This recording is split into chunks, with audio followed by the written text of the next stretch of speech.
The second act of Arcane Season 2 has just been released, and wow, what an ending to episode 6 that was. This second act was emotionally draining, and we saw the story pulling on our heartstrings and exposing us to death in a way that I couldn't have imagined.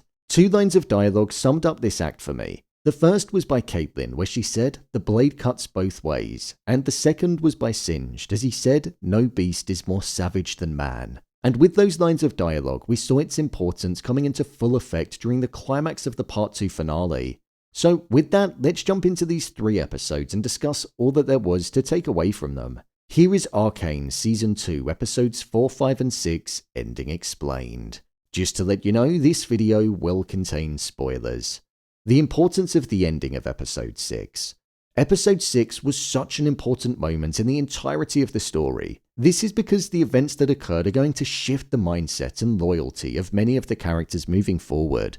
We saw that Singed had created a monster, which was called Warwick. This was the very creature that was being teased to us throughout the entirety of Act 1 in the closing moments of every episode.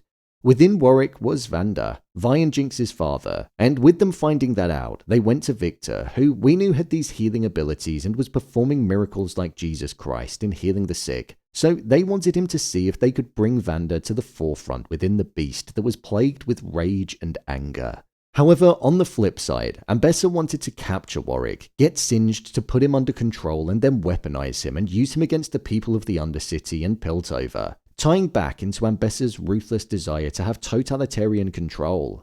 Within Viktor's community, he was essentially connected to every person that he'd healed. Singed said to Viktor earlier on in the episode that the moment that he perished, the entirety of his community would too, and we saw that exact thing happen.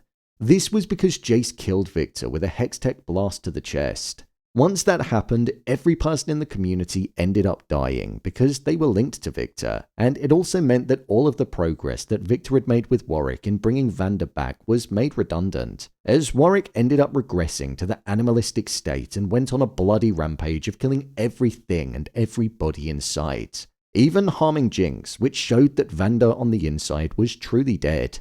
The harming of Jinx was the very thing that made Isha sacrifice herself, as love was at her core, and the acts of kindness that Jinx had shown her cut through the murderous rage, death, and blood that was within the environment. Isha died, Warwick was also killed, and many of Ambessa's soldiers were killed too, meaning that for the time being, the bloodshed was grinded to a halt. I think Ambessa's true colours coming to the forefront in the finale is going to cause a mass divide within the people, and we'll see her no longer hiding the iron fist that she plans on ruling with. She's been relying on others as she operated in silence, but I think now she'll just take things under control herself, as she's lost her second in command and the trust of others has been put into question due to Caitlyn's betrayal.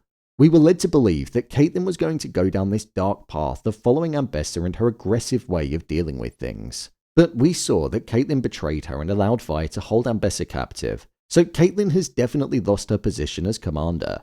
I think that divided mindset will also spread amongst the people, and as Ambessa looks to take control and harm the very people that she wishes to rule over, there will ultimately be a pushback and a fight to remove her leadership.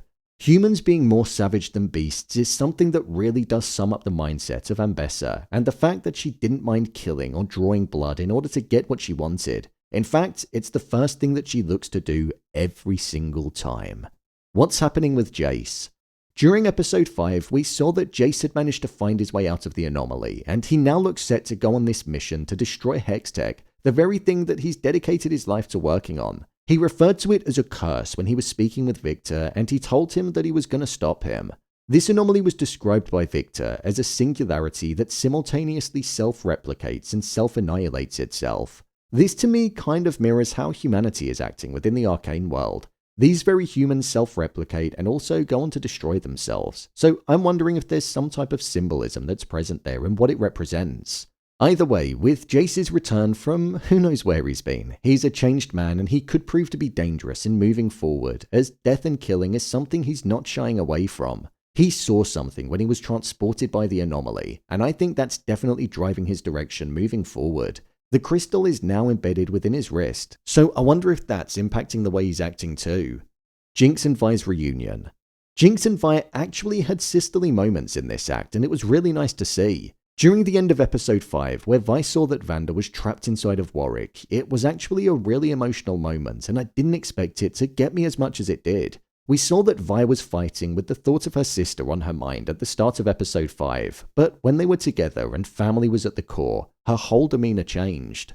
Jinx has almost become like Silco in the sense that she seems to be the only person that the people of the Undercity are looking to in their crisis. She's garnered a following, and she almost had the response that Viktor got from the people when she broke them out of Stillwater hold.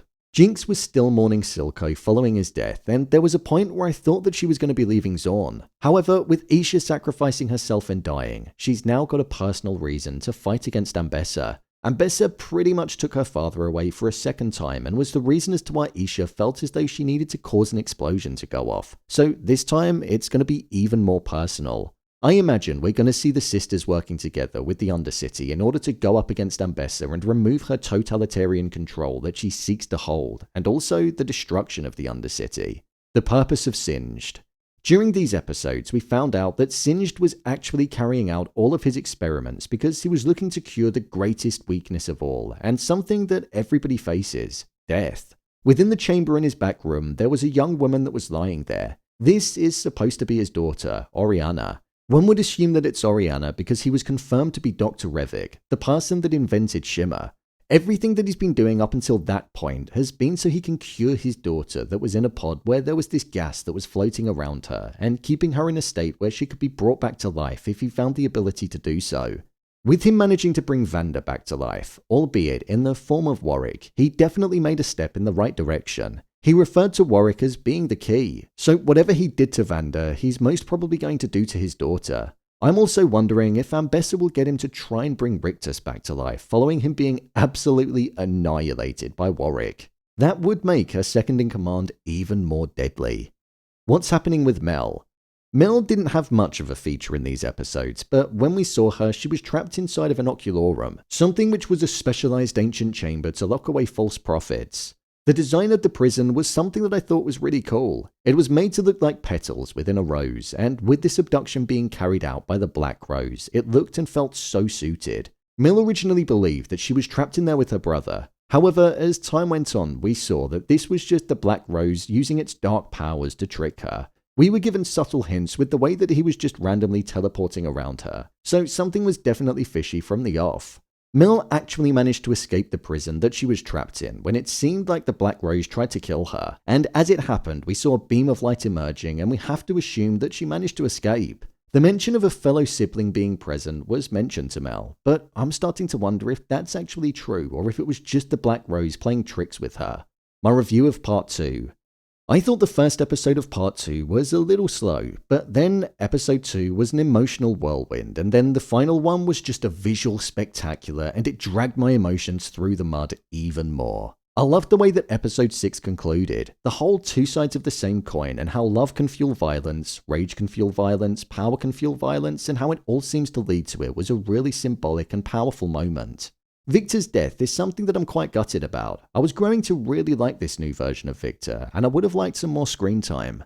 We know that Singed has some kind of relationship with Viktor, and with him now being dead, could we see Singed bringing Viktor back to life? The introduction of Warwick was incredible, and he was absolutely menacing to watch the first time we were introduced to him properly. Seeing his point of view in a completely different art style was a really cool creative choice. It almost showed us that he was this being that shouldn't be alive, and that he did see the world differently because he was in fact an anomaly. Ambessa has become a character that I absolutely love to hate, and Rictus was that too. Seeing her desire to have power and the force that she leads with is something that really does cut through. She's so different to those around her with the way that she wants to lead, and I think we're going to see the best of her in the next batch of episodes as she becomes even more dangerous and evil. As per usual, the show didn't use songs that much in the episodes. I think they only used 2, but when they were used, they were so effective and drew all of the emotions out of me, which complemented the scene further. One of my favourite characters is Singed. Understanding more of his motives in episode 5 and 6 made the character even more interesting. And now it's starting to make sense as to why he's such an experimenter with his practices and methods. Considering there are only 3 episodes to go, I feel like they aren't going to wrap it up in the next batch, which probably means that we'll get another season of the show. I'm just hoping that we don't have to wait another 3 years for it to be released. These episodes were great, even better than Act 1, so I'm hoping that Act 3 will follow in the same trajectory. So, there you have it, Arcane Season 2 Episodes 4, 5 and 6 Ending Explained.